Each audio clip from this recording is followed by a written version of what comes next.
Video is going to get to those who need to hear it at just the right time. And if anybody can relate to hard times, especially around money, it is me. You see, my husband and I, we lived paycheck to paycheck for a very long time. And in 2019, I hit the absolute rock bottom.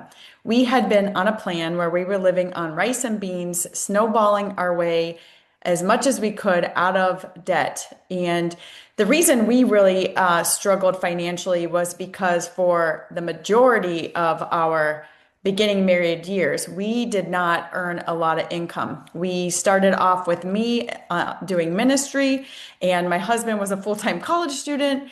And then upon him graduating, we found ourselves both working at private school settings where the income was just not there. We really found a way to live frugally and on really a one-person salary. And then we started to have children. And we found ourselves in this cycle where we just never had a lot of money, a lot of extra. So we were working 2 and 3 different jobs, really taking us at times out of our home, away from our children. Thankfully, we had family and my sister-in-law, who was amazing, who would come and help, watch our children. But I found myself just in this hamster wheel of trying so hard to do what I felt called to do, to live from my heart, but then also provide and have money for our family.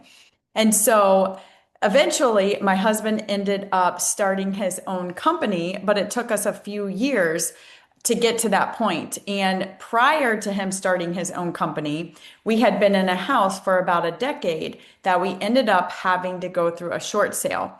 And this was, after the 2008 collapse around 2011, we found ourselves, here I am in our mid 30s. I was in my mid 30s at that point, and we seem to be going backwards in life. And we found ourselves having to rent. And so part of me, it felt very freeing because the burden of owning a house sometimes can be a lot. And we were able to really simplify our life and downsize and get rid of things and just kind of literally hit the reset button. So I don't wish away those years because it really was a time where we just felt a little bit more free and not so much pressure. But, in terms of lifestyle, it felt like here we are going backwards. We should not be in our mid 30s going through a short sale, but that's where we found ourselves. So we ended up renting for what we thought was going to be 2 years, turned into 5 years as my husband was building up his own company. He is a painter and he built up his own company. Once he got that up and going, and then my youngest, actually, I did stay home for a little bit because in the midst of this, my mom ended up being diagnosed with cancer.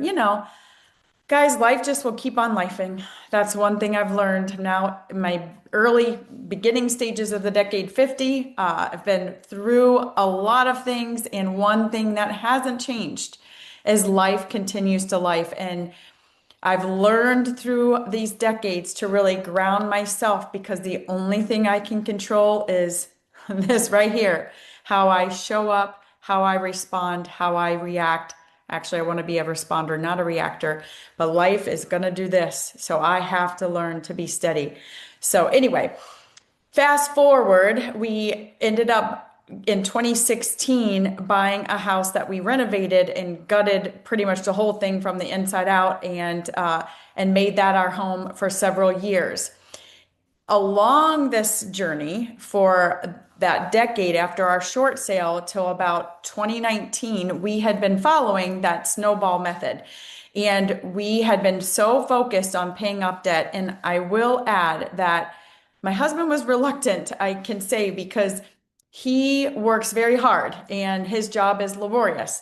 And so when we would take his money, some chunks of it, and just pay down debt, he didn't like the fact that he's earning this money and it's just, we pay it to debt and we never see it again. And it was really hard to keep him motivating to keep going.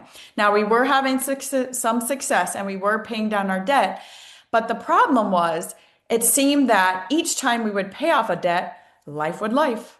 something would happen. The car would break down, the washing machine would break down, the kids needed something. We have three kids, so it was just like this never-ending revolving door of things. People are going to need things, and things are going to happen, and life's going to keep lifing. And so we found that even though we would pay down something, it seemed like as soon as we would pay it off, boom, here's a new debt. And with our small emergency fund of $1,000, that was wiped out because most emergencies for us were over that. And so then it would be like, now we have to spend the next several months rebuilding up that emergency fund. Well, as we're progressing in this, 2019 came and we received a $10,000 IRS bill that we were not expecting. And it was an oversight. We had switched accountants and something paperwork did not get filed correctly. And we received this new bill. And when I want to say this took me to rock bottom, I want to say this took me to rock bottom.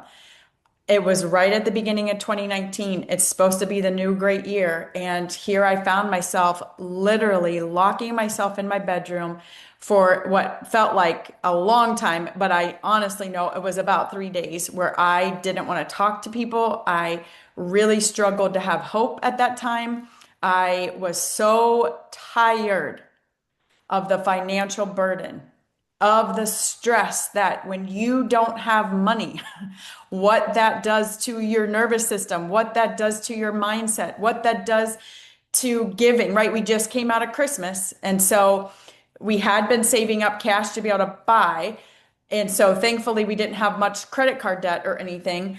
But it's just that burden of just feeling like, oh, what's around the corner, and just feeling like I'm never able to get ahead because it's like I don't have enough to pay to keep in line with everything we have coming, and then what's going to come around the corner. So it was just like this fear-based mentality, this scarcity mentality, and I was just done. I literally was done, and I poured my heart out to God at that moment.